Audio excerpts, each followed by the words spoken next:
Arms online classes में आपका स्वागत है। आज हम 11th क्लास के ड्राइंग के चैप्टर स्थापत्य कला और मूर्तिकला के बारे में अध्ययन करेंगे। प्राचीन समय में जब चित्रकला का विकास हुआ तो उस समय स्थापत्य कला के जो हमें बेजोड़ नमूने मिलते हैं उनमें उनके ऊपर की हुई मीनाकारी और कलाकृतियों के बारे में काफी तादाद में ऐसे अवशेष मिले हैं। प्रमुख चित्रकार और इतिहासकारों ने जो वर्णन किया उसमें कर्नल जेम्स टॉड, इतिहासकार एलसी मजूमदार, इन्होंने इन कलाओं के बारे में, स्थापत्य कला के बारे में जो वर्णन किया वो कौन कौन से ऐसे बर्तनों पे थे कि एक तो भित्ति चित्रों के माध्यम से, भित्ति चित्रों के ऊपर की हुई मीनाकारी या कलाकारी, बर्तनों के ऊपर खाद्य सामग्री और खान पान के लिए जो बर्तन यूज किए जाते थे, उपयोग में लिए जाते थे, उन बर्तनों के ऊपर की हुई मीनाकारी या कलाकारी आमोद प्रमोद के साधनों से के साधन अर्थात मनोरंजन के। दूसरा आखेट, आखेट कहते हैं शिकार करने को। शिकार करते हुए जो चित्र दिखाए गए थे इनमें कुछ ऐसे स्तूपों पर, अब स्तूप किसे कहते हैं, स्तूप कोई ऐसी अवस्थित कोई मूर्ति या इस तरह का एक स्तंभ बना दिया जाता है जिसके ऊपर कुछ कलाकारी कर दी जाती है।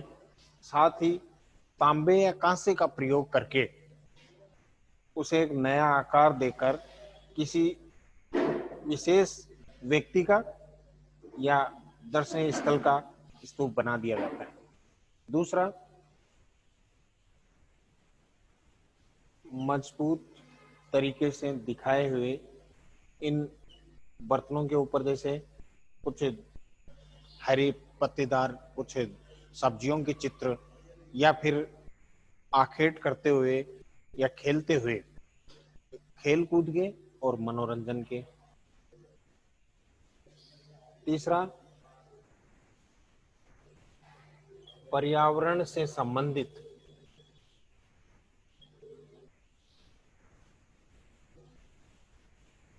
पर्यावरण से संबंधित जो सभी ये चित्र हैं उनको दिखाया गया है। साथ ही कई जगह तो दक्कनी शैली का प्रभाव और कई जगह हल्के रंगों का प्रयोग इनकी प्रमुख विशेषताएं थी। हल्के रंगों का प्रयोग फॉर एग्जाम्पल जैसे नीले रंग का प्रयोग, यानी गहरे रंगों के प्रयोग के बजाय हल्के रंगों का प्रयोग किया गया। साथ ही बादलों को लच्छेदार तरीके से दर्शाया गया। आकाश में तड़ित का यानी बिजली का चपला का इनके चित्र ज्यादा मात्रा में दर्शाए गए। कुछ ऐसे अवशेष मिले जिनमें सारनाथ,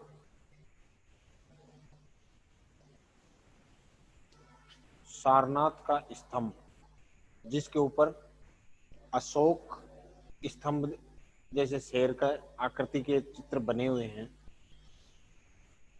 चारों तरफ। इसके अलावा मेघदूत अन्य कवियों या 12 मासा षड्ऋतु का वर्णन तथा जिन कवियों ने भक्ति रस के साथ में कविताएं लिखी उनको भी चित्रों के माध्यम से उकेरा गया। जैसे राधा कृष्ण की रास लीलाओं का वर्णन, भगवत पुराण, महाभारत, रामायण, इनमें जो कुछ आखेट हो रहे हैं, कुछ ऐसी बातें हो रही थी, उनको स्थापत्य कला के ऊपर, जो दीवारों के ऊपर भित्ति चित्र हैं, उनके ऊपर इन चीजों का वर्णन किया गया। साथ ही जो चित्रकार थे, कलाकार थे, उन्होंने अपनी सजीवता को कुछ ऐसे स्तूप, कुछ ऐसे स्तंभ मिले हैं जो ऐसे लगता है कि मुंह बोलने वाले हैं। नायक नायिका, नायक नायिका के भेद के वर्णन, नायक नायिका के भेद के वर्णन से तात्पर्य है कि स्त्री को किस रूप में दर्शाया गया है, पुरुष को किस रूप में दर्शाया गया है। उनके जैसे पुरुषों को लंबी कदकाठी के साथ में दर्शाया गया है, स्त्रियों की सुंदरता का वर्णन किया गया है। साथ ही उन कपड़ों के ऊपर जो रंग दर्शित किए गए हैं, जैसे कई जगह पगड़ियां दिखाई गई हैं, कई जगह ऐसा है कि हल्के रंगों का प्रयोग हुआ है, तो कई जगह चटकता के साथ में गहरे लाल और पीले रंगों का प्रयोग इन चित्रों में किया गया है। मूर्तियां,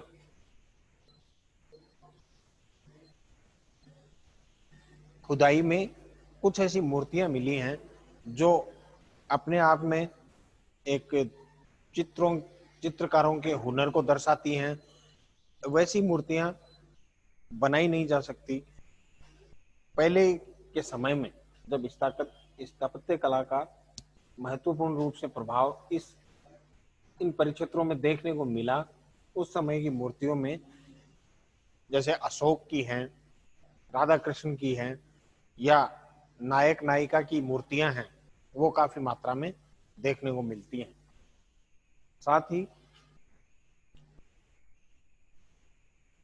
स्थापत्य कला के बेजोड़ नमूनों में अगर देखा जाए तो छतरियां, कई जगह छतरियां दिखाई गई हैं, गोल गुंबददार उन दृश्यों को दिखाया गया है जो सेनोथैप्स हैं, छतरियों को दर्शाया गया है। साथ में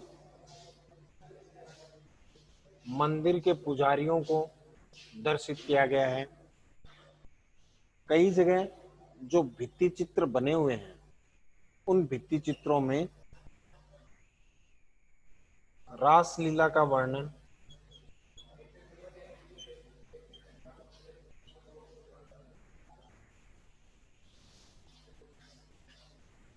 अधिशेष का वर्णन, साथ ही शिव पुराण के बारे में भी इन मूर्तियों के ऊपर दृष्टिगत वर्णन किया गया। स्तूप, जो स्तूप बनाए गए, उन स्तूपों के ऊपर इन कलाकारों ने उस समय के राजा और राजाओं के चित्र उकेरे। कई प्राचीनतम अभिलेखों में सिक्कों के ऊपर शक संवत लिखे हुए और राजाओं की जो चित्र हैं, जो फोटोज हैं, उनके ऊपर दिखाई गई हैं। बाद में कालांतर में पाश्चात्य प्रभाव इनके ऊपर आता रहा, तो इन्होंने अपनी मौलिकता को खो दिया मीन्स ये अपने पूर्ण रूप से प्रमुख मौलिक रूप में थी। उनके ऊपर धीरे धीरे मुगलों के साम्राज्य का वर्णन जिसमें दिखाया गया है, तो मुगल साम्राज्य का वर्णन का प्रभाव इसमें देखने को मिलता है। बाद में पाश्चात्य संस्कृति, चीनी यात्री फाइयान और दूसरे अन्य जो विदेशी जो आविष्कारक आए, उनकी वजह से वहां की संस्कृति का इनके ऊपर प्रभाव पड़ा और इन्होंने अपनी मौलिकता को खोना प्रारंभ कर दिया। पाश्चात्य रंग, इनके ऊपर पाश्चात्य रंगों को भी देखा गया। पाश्चात्य यानी विदेशी जो चित्र थे, उनका धीरे धीरे प्रभाव इनके ऊपर पड़ने लगा।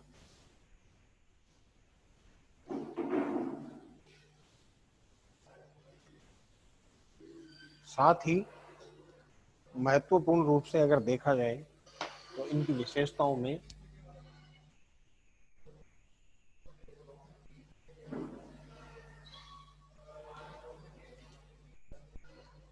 मुख्य रूप से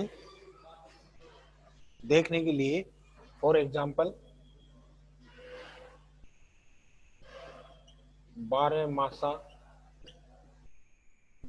दूसरा ऋतु वर्णन,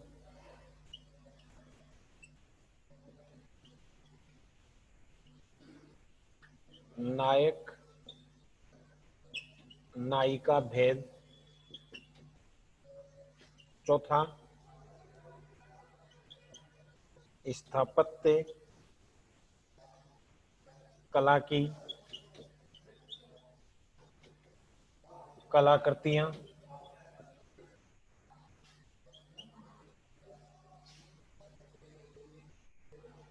स्तूप,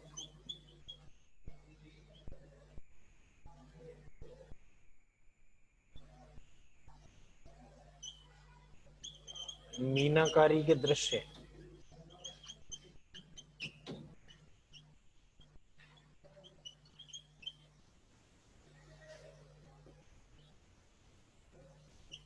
स्तंभों पर चित्रण,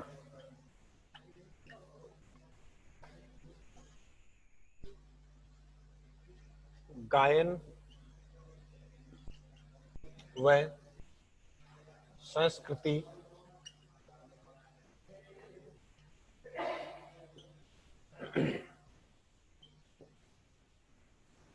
वेशभूषा, आखेट। 12 मासा के चित्र ऋतुओं का वर्णन, जो पर्यावरण को दृष्टिगत करने की श्रेणी में आता था। नायक नायिका के भेद को प्रमुख रूप से दर्शाया गया है। पुरुषों को अच्छी कदकाठी के, लंबे और पगड़ी पहने हुए, नायिकाओं का सजीव व सुंदर चित्रण करना, स्थापत्य कला की ये इन कलाकृतियों के ऊपर कुछ अंकित संवत व स्थान अंकित किया गया है। स्तूप के ऊपर इन लंबे स्तंभकार के ऊपर जैसे राजाओं के प्रमुख साम्राज्य की विशेषताओं का वर्णन, मीनाकारी के दृश्य, कुछ ऐसी सुंदर कलाकृतियां कर दी और उनके ऊपर उस राजा की के साम्राज्य के बारे में वर्णन कर दिया। साथ ही स्तंभों के ऊपर चित्रण, जो स्तंभ बनाए गए हैं, जो पिलर्स हैं, उनके ऊपर अच्छी कलाकृति करने के बाद उस राजा के साम्राज्य का वर्णन तथा शक संवत लिख देना। गायन व संस्कृति, उस समय जो गीत गाए जाते थे, उन गीतों का विभिन्न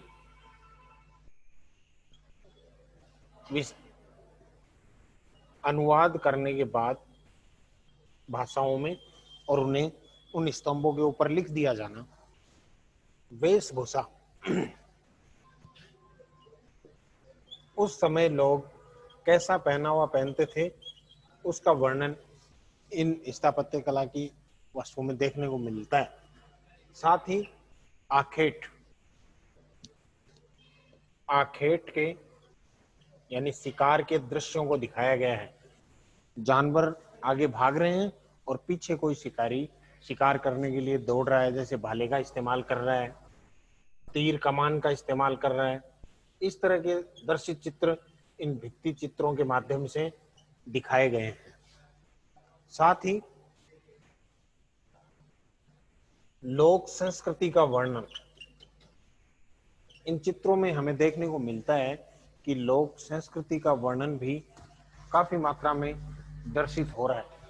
फॉर एग्जाम्पल, जैसे किसी वास्तुकार ने वर्णन कर दिया, उसके ऊपर सत संवत लिख दी तथा राजा का चित्र बना दिया।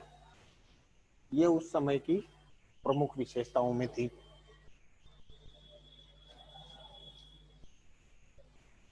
साथ ही आमोद प्रमोद के साधन नाटक के माध्यम से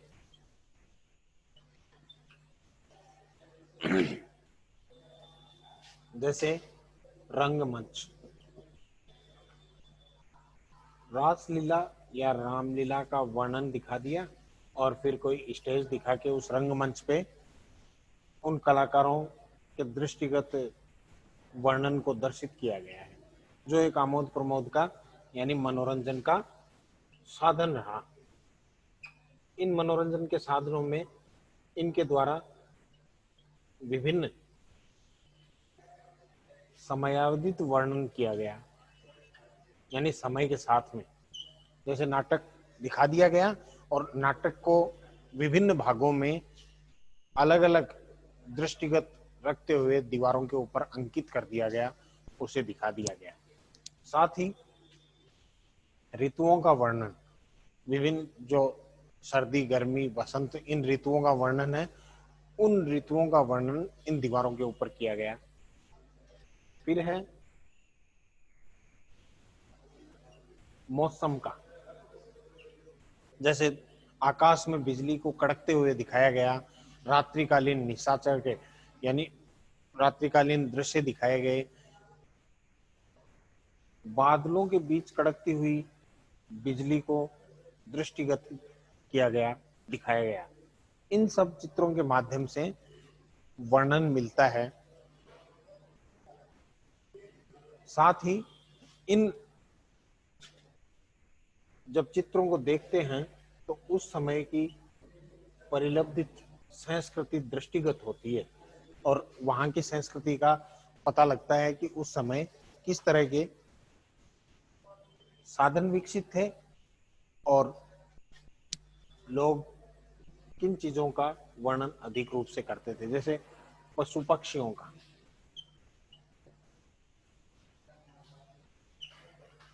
पशु पक्षियों को भागते दौड़ते दिखाया गया। साथ में शिकार करने के लिए शिकारी पीछे दौड़ रहा है और जानवर हैं वो आगे दौड़ रहे हैं। इस तरह के चित्र परिलक्षित किए गए।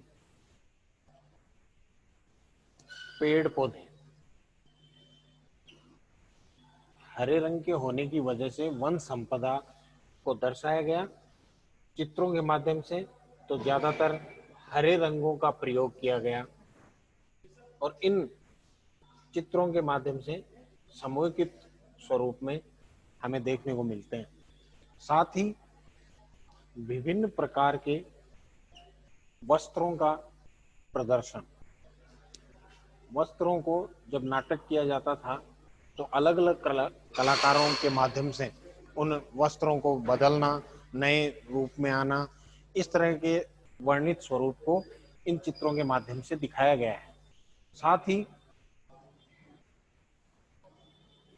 स्थापत्य कला की बेजोड़ ये जो आयाम हैं उन्हें दिखाने के बाद पता लगता है कि महत्वपूर्ण रूप से उस समय काफी मात्रा में इन दृश्यों को जब दिखाया गया तो लोगों ने अब कई संग्रहालयों में अब उन्हें देख के आश्चर्यजनक तरीके से उनके ऊपर प्रभावित किया जाता है और बताया जाता है कि ऐसी कला के बेजोड़ नमूने अब मिलने को बड़े दुर्लभ तरीके से मिल पाते हैं। उस समय के राजा और वहां के साम्राज्य के बारे में जो वर्णन मिलता है, उससे इतिहासकार एक एक कड़ी को जोड़कर इतिहास के पन्नों को सक्संवत ईसा पूर्व सदी के रूप में उन्हें तारांकित तरीके से एक रूप में परिलब्धित करते हैं। ये स्थापत्य कला तथा चित्रों का संगम और इन चित्रों के माध्यम से वहां की संस्कृति को या लोक संस्कृति के तथा वेशभूषा को जानने या परखने का उन्हें समय मिलता है। धन्यवाद।